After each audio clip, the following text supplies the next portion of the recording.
Sa gaano kadalas po dapat magbawas ang isang tao sa isang araw? Okay, so iba-iba talaga ang schedule ng tao ng pagbawas, 'no? May makikita kayong mga tao na araw-araw, yung iba may palugit na ilang araw, may iba naman mga 2 o 3 beses sa isang araw silang dumudumi. At kung dati na po silang ganito, yun na po talaga ang normal nila.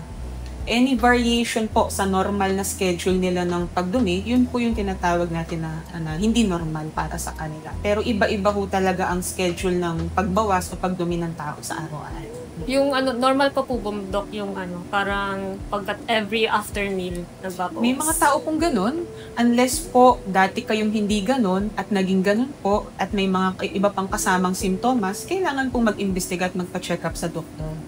Ano po yung normal at hindi normal sa dumi? Okay, so normally, ang normal na dumi is buo po siya, no? Pahaba. Ang normal na kulay po niya, ranging from madilaw-dilaw na brown or dark brown po, no?